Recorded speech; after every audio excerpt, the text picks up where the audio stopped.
নমস্কার বন্ধুরা, আজকে আবার একটি ভিডিও টিউটোরিয়াল নিয়ে আমি উপস্থিত হয়েছি। আজকে আমাদের ভিডিও টিউটোরিয়ালে যে বিষয়বস্তু হলো সেটা হলো মেন্ডেলিয়ান জেনেটিক্সের মনোহাইব্রিড ক্রস বা একসঙ্কর জনন।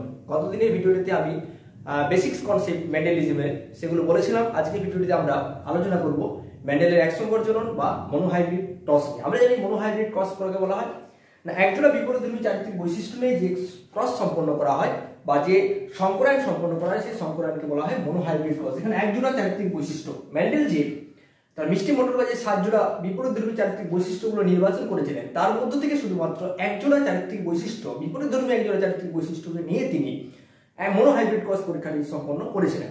সরাসরি আমরা মনোহাইব্রিড ক্রস যে পরীক্ষা সেই পরীক্ষাটাতে আমরা চলে যাচ্ছি। মেন্ডেল যে চারিত্রিক বৈশিষ্ট্যগুলো নিয়েছিলেন সেই বৈশিষ্ট্যগুলোকে তিনি যেভাবে নিয়েছিলেন সেগুলো ছিল, একটা ছিল বিশুদ্ধ লম্বা মটর গাছ,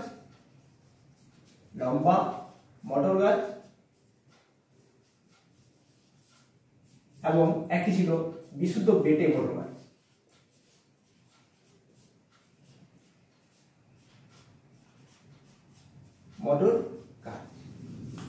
বিশুদ্ধ লম্বা মটর গাছ এবং বিশুদ্ধ বেটে মটর গাছ। বিশুদ্ধ লম্বা বৈশিষ্ট্য ছিল দায়ী জিন ছিল, লম্বার জন্য দায়ী জিন, লম্বা জিন তিনি তাকে ক্যাপিটাল টি দ্বারা চিহ্নিত করেন। বেটের জন্য দায়ী জিনকে তিনি স্মল টি দ্বারা চিহ্নিত করেন। অর্থাৎ বিশুদ্ধ লম্বার জিনটাই ছিল যেহেতু বিশুদ্ধ, তাহলে তার দুটো জিনে হচ্ছে সংশ্লিষ্ট ক্রোমোজোমের দুটো জিনে ছিল ক্যাপিটাল টি, এবং বিশুদ্ধ বেটে মটর গাছ যেহেতু বিশুদ্ধ তাহলে এর দুটো জিনে ছিল স্মল টি হোমোজাইগাস অবস্থায় অবস্থান করত। এদের মধ্যে তিনি যে পরাগযোগ সম্পন্ন করেছিলেন বুঝতে পারছি এটা হচ্ছে ইতর পরাগযোগ। তাহলে ইতর পরাগযোগ, এদের মধ্যে ইতর পরাগযোগ তিনি সম্পন্ন করেন। এটা কি জনন ছিল? এটা ছিল প্যারেন্টাল জেনারেশন বা পি জনন। প্যারেন্টাল জেনারেশন বা পি জনন নিয়ে পরীক্ষাটি তিনি শুরু করেছিলেন। প্যারেন্টাল জেনারেশন থেকে যে গ্যামেটগুলি পেয়েছিলেন, যেহেতু টি একই রকমের দুটো গ্যামেট অর্থাৎ একই ধরনের 4টা গ্যামেট তৈরি হবে, তার জন্য এখানে আমরা একটা গ্যামেটকে ডিনোট করছি। এক্ষেত্রেও একই রকম একটা গ্যামেটগুলোকে আমরা জি দ্বারা ডিনোট করছি। দুজনের মধ্যে যদি ফার্টিলাইজেশন ঘটানো হয় বা দুজনের মধ্যে যদি নিষেক ঘটানো হয় তাহলে যেটা উৎপন্ন হয় সেটা ছিল ক্যাপিটাল টি স্মল টি। অর্থাৎ প্রথম অপত্য বংশে যতগুলি উদ্ভিদ তৈরি হয়েছিল প্রত্যেকটা উদ্ভিদ ছিল এগুলো সংকর লম্বা, এগুলো প্রত্যেকটি ছিল সংকর লম্বা। এটা ছিল F1 প্রজন্ম, প্রথম অপত্য বংশ, ফার্স্ট ফিলিয়াল জেনারেশন, 100% সংকর লম্বা। অর্থাৎ তিনি পরীক্ষার পর 100% যে মটর গাছ পেয়েছিল সেই 100% মটর গাছই ছিল কিন্তু সংকর লম্বা প্রকৃতির। এখানে কিন্তু কোনো বেটে মটর গাছের অস্তিত্ব ছিল না। অর্থাৎ সংকর লম্বা সমস্ত মটর গাছগুলি হয়েছিল প্রথম অপত্য বংশে। এরপরে যদি এই সংকর লম্বা যে উদ্ভিদগুলো সৃষ্টি হয়েছিল এদের মধ্যে যদি স্বপরাগযোগ ঘটানো হয়,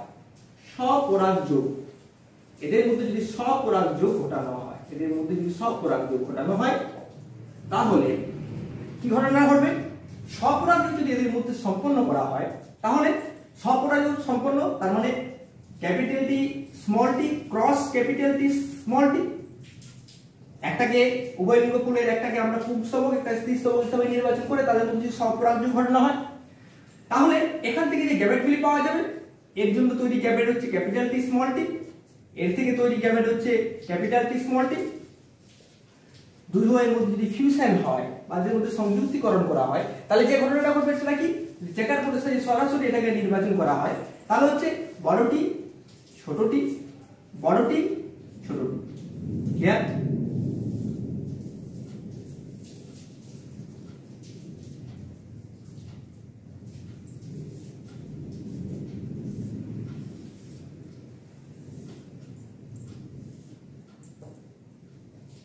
একদিকের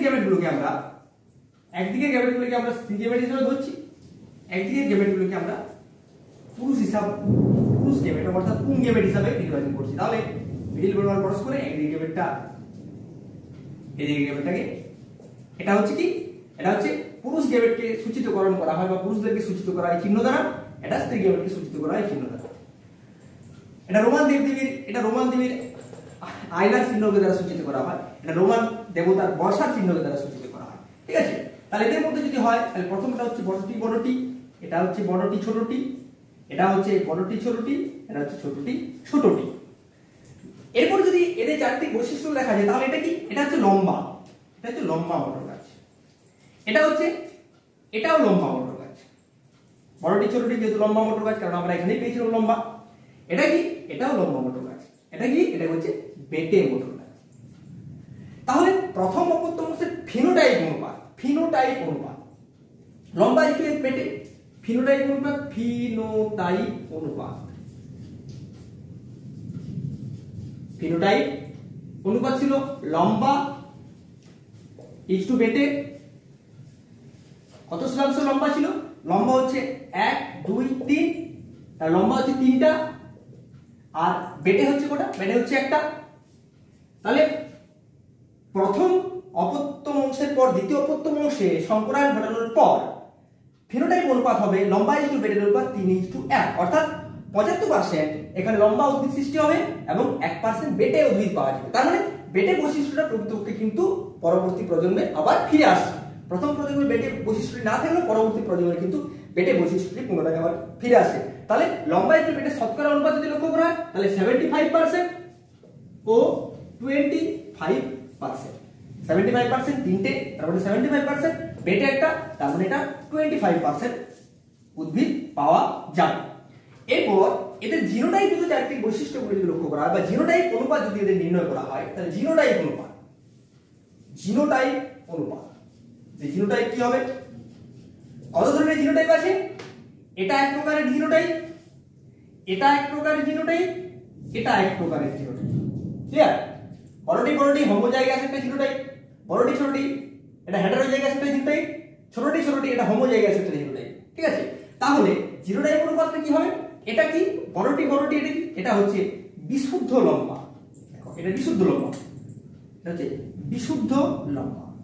এটা কি, বড়টি ছোটটি এটা হচ্ছে সংকর লম্বা, এটা কি, এটা সংকর লম্বা, এটা হচ্ছে বিশুদ্ধ বেটে। তাহলে এক্ষেত্রে বিশুদ্ধ লম্বা, বিশুদ্ধ লম্বা ইজ টু সংকর লম্বা ইজ টু বিশুদ্ধ বেটে, এদের অনুপাত বিশুদ্ধ লম্বা এর পরিমাণ 1, বিশুদ্ধ বেটে পরিমাণ 2, সরি সংকর লম্বা পরিমাণ 2, একটা দুটো দুটো, এবং বিশুদ্ধ বেটে পরিমাণ 1।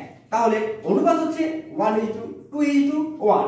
তার মানে বিশুদ্ধ লম্বা হবে 25%, সংকর লম্বা হবে 50% এবং বিশুদ্ধ বেটে হবে 25%। অর্থাৎ F2 প্রজন্মে জিনোটাইপ অনুপাত হবে 1:2:1, অর্থাৎ 25% উদ্ভিদ, 25% উদ্ভিদ কি হবে, 25% উদ্ভিদ হবে এখানে কি প্রকৃতি, বিশুদ্ধ লম্বা প্রকৃতি, 50% উদ্ভিদ হবে সংকর লম্বা প্রকৃতি, আর 25% উদ্ভিদ, 25% উদ্ভিদ হবে বিশুদ্ধ বেটে প্রকৃতি।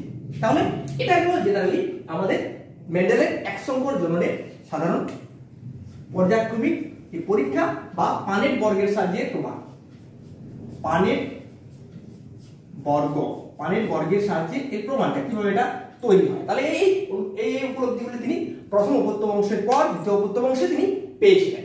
তিনি দ্বিতীয় অপত্যম অংশে লম্বা পেয়েছিলেন, বেটেও পেয়েছিলেন। প্রথম অপত্যম অংশে শুধুমাত্র লম্বা পেয়েছিলেন, বেটে পাননি। দ্বিতীয় অপত্যম অংশে লম্বা বেটে উভয় ধরনের উদ্ভিদে তিনি পেয়েছিলেন। এরপর হচ্ছে মেন্ডেলের যে এক সংকর জনন, এই এক সংকর জনন থেকে মেন্ডেল কতগুলি সিদ্ধান্তে উপনীত হয়েছিলেন।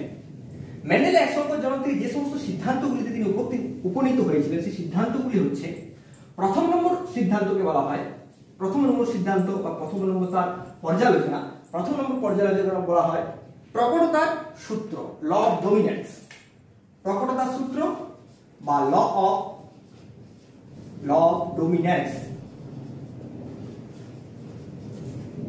ল অফ ডমিনেন্স কি, একজোড়া বিপরীতধর্মী চারটি বৈশিষ্ট্য সম্পন্ন যুক্ত উদ্ভিদের মধ্যে, একজোড়া বিপরীত চারটি সম্পন্ন বৈশিষ্ট্যযুক্ত জীবের মধ্যে সংকরণ ঘটালে প্রথম অপত্যম অংশে জনিত্রীর যে চারটি বৈশিষ্ট্যটির প্রকাশ ঘটে তাকে বলা হয় প্রকট বৈশিষ্ট্য। প্রথম অপত্যম অংশে, তার মানে এফান প্রজন্মে জনিত্রীর যে চারটি বৈশিষ্ট্য, জনিত্রীকে কোন চারটি বৈশিষ্ট্য প্রকাশ পেয়েছে এখানে, এটা প্রকাশ পেয়েছে, অর্থাৎ লম্বা প্রকাশ পেয়েছে, তার মানে এক্ষেত্রে লম্বা হচ্ছে কি বৈশিষ্ট্য? প্রকট বৈশিষ্ট্য। এটা হচ্ছে প্রকট বৈশিষ্ট্য বা dominant character.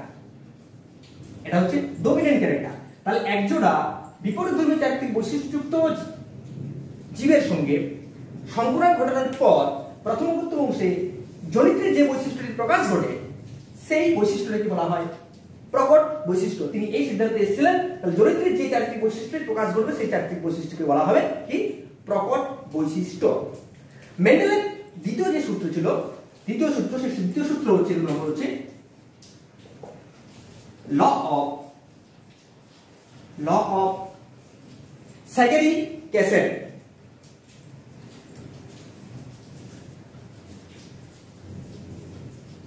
Law of segregation, law of segregation বা এটাকে বলা হয় বাংলাতে মেন্ডেলের পৃথকীভবনের সূত্র। পৃথকীভবনের সূত্র, সেগ্রিগেশন, পৃথকীভবনের সূত্র, ল অফ সেগ্রিগেশন বা পৃথকীভবনের সূত্র। পৃথকীভবনের সূত্র তিনি কি বললেন? পৃথকীভবনের সূত্রে তিনি বললেন কোন জীবের এক জোড়া বিপরীতধর্মী চারিত্রিক বৈশিষ্ট্য নিয়ে যদি সংকরণ করানো হয় তাহলে প্রথম বংশে বা প্রথম প্রজন্মে জনিত্রী চারিত্রিক বৈশিষ্ট্য যখন সঞ্চার ঘটে তখন সেগুলির মিশ্রণ ঘটে না। তাহলে একজোড়া বিপরীতধর্মী চারিত্রিক বৈশিষ্ট্য নিয়ে জনিত্রী উদ্ভিদের যদি সংকরণ ঘটানো হয় তাহলে প্রথম বংশে জনিত্রীর সমস্ত চারিত্রিক বৈশিষ্ট্যগুলোর মিশ্রণ ঘটে না। কেমন মিশ্রণ ঘটে না? লম্বা মোটর গাছ, বেটে মোটর গাছ, এখানে পাওয়া যাচ্ছে লম্বা মোটর গাছ। তাহলে আপাতভাবে আমাদের মনে হতেই পারে বেটে মোটর গাছে বা বেটে বৈশিষ্ট্যর কোনো অস্তিত্ব এখানে নেই। কিন্তু মেন্ডেল বলুন কি, প্রথম বংশে যে চারটি বৈশিষ্ট্যগুলো পাওয়া যায় সেই চারটি বৈশিষ্ট্যগুলো কোনো মিশ্রণ ঘটে না। মিশ্রণ ঘটে না মানে মিশিয়ে যায় না বা তার হারিয়ে যায় না। ওই চারিত্রিক বৈশিষ্ট্যগুলি যখন তারা গ্যামেট গঠন করে, অর্থাৎ এই সংকরণ বা উদ্ভিদ যদি গ্যামেট গঠন করে, এটা যদি গ্যামেট সৃষ্টি হয় তাহলে দু ধরনের গ্যামেট হবে, বড়টি ছোটটি। তারা গ্যামেট সৃষ্টির সময় পৃথক পৃথক গ্যামেটে বৈশিষ্ট্যগুলি প্রকাশ করে। অর্থাৎ টি এটা হচ্ছে লম্বা বৈশিষ্ট্যের জন্য দায়ী গ্যামেট, এটা হচ্ছে বেটে বৈশিষ্ট্যের জন্য দায়ী গ্যামেট।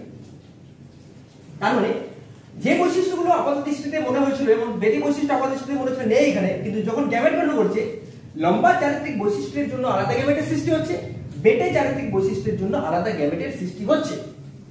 অর্থাৎ কোন জীবের একজোড়া বিপরীতধর্মী চারিত্রিক বৈশিষ্ট্য জনিত্রী জনিত থেকে অপত্য জনিতে সঞ্চারিত হওয়ার সময় তারা কখনোই মিশ্রিত হয় না, উপরন্তু তারা গ্যামেট গঠনকালে পরস্পর পৃথক গ্যামেটে প্রবেশ করে। লম্বা এবং বেটে দুটো বৈশিষ্ট্য জনিত্রী থেকে যখন অপত্যে যাচ্ছে আপাত দৃষ্টিতে একটা বৈশিষ্ট্য দেখা যাচ্ছে, একটা বৈশিষ্ট্য দেখা যাচ্ছে না। অর্থাৎ আপাত দৃষ্টিতে মনে হতেই পারে বেটে বৈশিষ্ট্যের কোনো অস্তিত্ব নেই, কিন্তু পরবর্তীকালে ওই উদ্ভিদ বা ওই জীব যখন তারা নিজেদের মধ্যে গ্যামেট সৃষ্টি করবে বা নিজেদের গ্যামেট সৃষ্টি করবে তখন তাদের যে অ্যালিলগুলি আছে সেই অ্যালিলগুলি ভিন্ন ভিন্ন গ্যামেটের দ্বারা তারা প্রতিষ্ঠিত হবে। অর্থাৎ লম্বা বৈশিষ্ট্যের জন্য দায়ী গ্যামেট আলাদা, বেটে বৈশিষ্ট্যের জন্য দায়ী গ্যামেট আলাদা হবে। তাহলে এটা হলো মেন্ডেলের ল অফ সেগ্রিগেশন বা মেন্ডেলের পৃথকীভবনের সূত্র। এটাকে পৃথকীভবনের সূত্র বলা হয়। পৃথক হয়ে যাচ্ছে সেই জন্য গ্যামেট সৃষ্টির সময় তারা পরস্পর থেকে পৃথক হয়ে যাচ্ছে, এই জন্য সূত্রটাকে বলা হয় পৃথকীভবনের সূত্র। তাহলে মেন্ডেলের এটা হচ্ছে পৃথকীভবনের সূত্র, ল অফ সেগ্রিগেশন। মেন্ডেলের এক সংকর জনক, এই এক সংকর জনকের থেকে ল অফ ডমিনেন্ট এবং law of segregation, law of dominant এবং ল অফ সেগ্রিগেশনের থেকে আমাদের মনে রাখবে এখানে এক নম্বর সূত্র হিসাবে জেনারেলি ল অফ সেগ্রিগেশনটাকে গ্রহণ করা হয়, ল অফ ডমিনেন্টটাকে প্রথম সূত্র বলা হয় না, প্রথম সূত্র ল অফ সেগ্রিগেশনকে জেনারেলি গ্রহণ করে থাকে। এবং দ্বিতীয় সূত্রটা ডাইহাইব্রিড কোষ থেকে পাওয়া যায় বা দ্বিসংকর জননের সূত্র থেকে পাওয়া যায়, সেটা হচ্ছে স্বাধীন বিন্যাসের সূত্র। তাহলে প্রথম যে ক্রস অর্থাৎ মনোহাইব্রিড ক্রস থেকে যে সূত্রটি পাওয়া যায় সেই সূত্রটি হচ্ছে ল অফ সেগ্রিগেশন বা পৃথকীভবনের সূত্র। আশা করি যদি ভিডিওটি ভালো লাগে তাহলে চ্যানেলটি সাবস্ক্রাইব এবং শেয়ার করতে ভুলো না। নমস্কার, ধন্যবাদ।